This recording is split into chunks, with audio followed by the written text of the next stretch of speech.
Hello friends, क्या आप बहुत चिंता करते हैं? क्या आपको लगता है कि आपके लाइफ में कुछ नेगेटिव इमोशंस हैं जो आपको सक्सेसफुल नहीं होने दे रहे हैं, जो आपके माइंड पावर को, डिसीजन लेने के पावर को बर्बाद कर दे रहे हैं? मैं Pushpa, motivational speaker and life coach, आज इन्हीं कुछ इमोशंस के बारे में बात करूंगी कि इन्हें कैसे दूर किया जाए। चलिए कुछ इमोशंस के बारे में बात करते हैं। सबसे पहला जो इमोशन है वो है गुस्सा। गुस्सा जो है जब भी आएगा तो आपका करियर, रिलेशनशिप, सब कुछ को तहस नहस करके रख देगा। इसका जो सबसे मेन कारण है वो है आपका तनाव। अगर तनाव है आपके लाइफ में तो सबसे पहले देखिए कि वो किस तनाव के कारण आपको गुस्सा आ रहा है और उसे देखकर उसे दूर करने की कोशिश करें। इसके अलावा आप एक काम करें, जब भी गुस्सा बहुत ज़्यादा आ रहा है तो एक गिलास ठंडा पानी पी लें और किसी शांत जगह में जाकर बैठ जाएं। आँखों को बंद कर लें और डीप ब्रेथ लेना शुरू करें। आप 5 to 10 टाइम्स डीप ब्रेथ करें। कुछ देर बाद पाएंगे कि आप धीरे धीरे रिलैक्स हो रहे हैं। इसके अलावा आप एक काम और कर सकते हैं। आप किसी शांत जगह में जाकर बैठ जाएं, डीप ब्रेथ करें 3 टाइम्स। उसके बाद एक विजुअलाइजेशन शुरू करें। आप ये देखना शुरू करें कि जब आप सांस ले रहे हैं और जब छोड़ रहे हैं उस वक्त आपका गुस्सा धीरे धीरे दूर होते जा रहा है। जब आप इसे कुछ देर तक इस प्रोसेस को करेंगे तो देखेंगे कि धीरे धीरे हर ब्रेथ के साथ जब आप छोड़ रहे हैं तो वो गुस्सा आपका धीरे धीरे दूर चला जा रहा है और कुछ देर के बाद आप फील करेंगे कि आप पूरी तरह से रिलैक्स हो गए। नेक्स्ट इमोशन है चिंता, यानी जो अभी है नहीं लेकिन भविष्य में हो सकता है, यानी अनागत का भय। फॉर एग्जाम्पल, मान लीजिए कोई बीमारी अगर हो गई तो, यानी बीमारी अभी है नहीं लेकिन हो गई तो ये जो अनागत का भय है वो आपके अंदर एक स्ट्रेस बनाएगा, एक तनाव बनाएगा और इससे आपका जो हार्ट बीट है वो चेंज हो जाएगा और आपको अंदर से बीमार फील होना शुरू हो जाएगा। तो इसके लिए आपको सबसे पहले क्या करना है कि जो कारण है, अगर कोई कारण है तो उस कारण को दूर कर दें, और अगर कोई कारण नहीं है तो सबसे अच्छा है सात्विक भोजन लें और साथ ही साथ मेडिटेशन करना शुरू करें। अगर आप मेडिटेशन करना शुरू करेंगे तो इस तरह के जो थॉट्स हैं वो आने बंद हो जाएंगे। नेक्स्ट इमोशन है डर। डर एक ऐसा इमोशन है जो उसे 2 तरह का आप कह सकते हैं। एक डर, मान लीजिए आप अगर आग को छुएंगे तो हाथ जल जाएगा, तो ये जायज़ डर है। या फिर अगर आलतू फालतू कुछ चीज़ खाते हैं तो उससे हमारा जो डाइजेस्टिंग पावर है वो ख़राब हो जाएगा या बीमार पड़ जाएंगे, तो ये जायज़ डर है। इसको मानना भी चाहिए और ये होना भी चाहिए। लेकिन इसके अलावा एक डर है, मान लीजिए फॉर एग्ज़ाम्पल स्टेज का डर। तो स्टेज के डर को दूर करने के लिए उसको फेस करना पड़ेगा, तभी हम उससे जीत सकते हैं। इसके लिए करना क्या होगा कि आप एक तरफ ऐसा बनाएं कि जो काम है, जो करना चाह रहे हैं उसके फ़ायदे को लिखें, लाभ को लिखें, और दूसरे साइड में उसके नहीं होने के नुकसान को लिखें। अगर आप नहीं करते हैं तो उसका नुकसान क्या क्या होगा ये लिखें।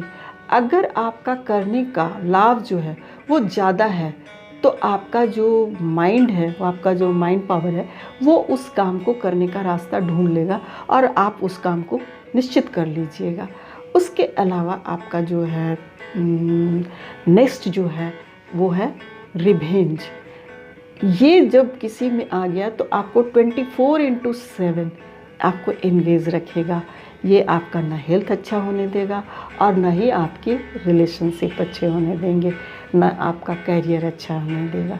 ये आपको पूरी तरह से बर्बाद करके रखेगा। इसलिए बेहतर हो कि अगर इस तरह की कोई इमोशन है तो उसे माफ़ कर दें और अपनी लाइफ में आगे बढ़ें। इसी को बताते हुए एक छोटा सा स्टोरी मैं आपको बताना चाहूँगी। एक बार एक गुरुकुल में एक शिष्य अपने गुरु से तलवारबाजी सीख रहा था। गुरु बहुत अच्छे थे, बहुत अच्छा तलवारबाजी सिखाते थे। उन्होंने अपने शिष्य को बहुत अच्छे से तलवारबाजी सिखाया और वो जब सीख लिया तब गुरुजी ने उसे एक दिन कहा कि मैं तुम्हारे इस तलवारबाजी का टेस्ट लेना चाहता हूँ, तुम मेरे साथ तलवारबाजी का प्रदर्शन करो। जो शिष्य था वो बोला कि मैं आपके साथ ये तलवारबाजी का प्रदर्शन नहीं करना चाहता हूँ, लेकिन गुरु की जिद के आगे उसे झुकना पड़ा और वो तलवारबाजी का प्रदर्शन करने लगा। जब वो तलवारबाजी का प्रदर्शन कर रहा था तो प्रदर्शन करते वक्त उससे गलती हो गई और गुरुजी को ऐसे जगह चोट लग गया तलवार से जिससे उनकी मौत हो गई। अब शिष्य को बहुत बुरा लगा, वो उसे मन ही नहीं लग रहा था। वो उस जगह को छोड़कर किसी दूसरे जगह की तलाश में वहाँ से निकल गया और एक गांव में जा पहुँचा।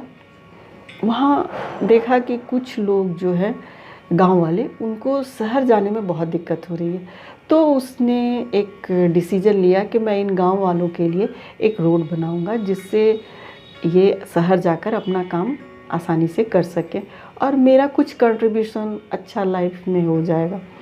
लेकिन इधर जो गुरुपुत्र था वो काफ़ी गुस्से में था। उसने सोचा कि जो शिष्य था उसने मेरे पिता की हत्या कर दी, वो उससे बदला लेना चाहता था। वो उसे ढूंढते हुए उस गांव में पहुंच गया।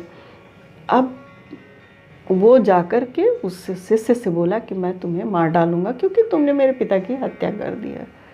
तब शिष्य ने कहा कि ठीक है, आप मुझे मार डालिएगा, लेकिन उसके पहले मुझे कुछ अच्छा काम कर लेने दीजिए लाइफ में।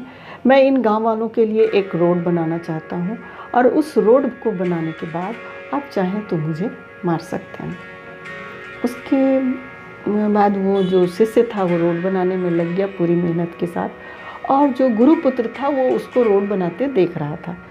जब वो देख रहा था तो उससे उसको देखते हुए, उसके अच्छे काम को देखते देखते उसके मन में भी कुछ परिवर्तन होना शुरू हो गया। इधर शिष्य का काम ख़त्म हुआ और जब काम ख़त्म हो गया तो फिर वो आकर वापस गुरुपुत्र को आकर बोला कि अब आप मुझे मार सकते हैं। लेकिन तब तक जो गुरुपुत्र थे उनका हृदय परिवर्तन हो चुका था और उन्होंने कहा कि नहीं, मैं तुम्हारे अच्छे कामों को देखता हूँ और उसके बाद तुम्हें माफ़ करता हूँ। इसके बाद जो शिष्य थे वो उनको गुरुपुत्र ने माफ़ कर दिया और दोनों अपनी लाइफ में आगे बढ़ गए। इसलिए जब भी रिवेंज हो तो बेहतर हो कि इसे माफ़ कर देना चाहिए। अब नेक्स्ट जो इमोशन है वो है आपका अपराध बोध। अपराध बोध एक ऐसा ये है जो आपको लाइफ में कुछ करने ही नहीं देता, आपका क्रिएटिविटी को ख़त्म कर देता है, आपके कॉन्फिडेंस को ख़त्म कर देता है, आपको लाइफ में कुछ भी करने की इच्छा ही नहीं रह जाती है। तो फ्रेंड्स, इसके लिए सबसे अच्छा है कि खुद को माफ़ कर दें और आगे बढ़ें, क्योंकि ये पास्ट की बात है और पास्ट की बात पास्ट में हो गई। आप ऐसा समझें कि शायद उस समय यही एक रास्ता था जिसके कारण ये गलती हुई या अपराध हुई, और उस चीज़ से बाहर निकल जाए, खुद को माफ़ करें और खुद को प्यार करना शुरू करें, उसे गले लगाएं और कहें कि जैसे हो तुम उस तरह से मैं तुम्हें प्यार करता हूँ और स्वीकार करता हूँ, और इस तरह से अपने लाइफ में आगे बढ़ें। इसके बाद एक नेक्स्ट इमोशन है जलन। जलन एक ऐसा इमोशन है जो कि आपके अपने इमेज को, सेल्फ इमेज को बहुत छोटा कर देता है। मान लीजिए जैसे आप, कोई लड़का है तो किसी की गर्लफ्रेंड को देखकर, या कोई लड़की है तो किसी के बॉयफ्रेंड को देखकर, या फिर कोई धनी आदमी को देखकर, कोई इसकी गाड़ी या फिर कार बंगला देखकर जलन महसूस करता है। तो इसका मतलब साफ है कि आप अपने इमेज को छोटा और सामने वाले की इमेज को काफ़ी बड़ा कर चुके हैं। तो इसमें आप सबसे पहले अपने इमेज को बड़ा कीजिए और जो दूसरा का इमेज है उससे अपने आप को बड़ा कर लीजिए और सामने वाले की इमेज को छोटा कर दीजिए। अपने लिए एक बढ़िया सा टारगेट रखिए जिससे कि आप अपने लाइफ में उसको पूरा करने के लिए लग सकें। और साथ ही साथ आप अपना ध्यान पूरी तरह से पॉजिटिव थॉट की तरफ लगाइए, क्योंकि अगर आप थॉट आपका पॉजिटिव नहीं रहेगा तो लॉ ऑफ अट्रैक्शन के अनुसार नेगेटिव थॉट है तो फिर नेगेटिविटी को ही अट्रैक्ट करेगा। इसलिए अपने थॉट को पॉजिटिव रखिए। इसके अलावा एक और जो इमोशन है जो कि परेशान करके लोगों को रख देता है, और वो है आपका उदासी। देखिए फ्रेंड्स, इस भौतिक युग में हमारे सामने बीमारी भी आएगी, बिछोह भी आएगा, अलगाव भी आएगा, और साथ साथ अगर किसी की मृत्यु हो गई है तो अकेलापन भी आएगा। तो अगर इस तरह की बात है तो सबसे पहले अपने आप को कुछ पॉजिटिव वर्क में लगाना होगा। जैसे मान लीजिए आप डायरी लिखना शुरू करें, अपने रिश्तेदारों से बात करना शुरू करें, और साथ ही साथ मेडिटेशन करना शुरू करें, और कुछ लोगों की मदद करना शुरू करें। अगर इस तरह से के कामों में खुद को इंगेज रखेंगे तो आपको किसी तरह से उदासी परेशान नहीं करेगी और आप हमेशा खुश रहेंगे। फ्रेंड्स, अगर आपको ये वीडियो अच्छा लगता है तो प्लीज़ इसे लाइक करें, शेयर करें और सब्सक्राइब करें, और साथ ही हमेशा खुश और मस्त रहें। मिलते हैं नेक्स्ट वीडियो में। Thank you.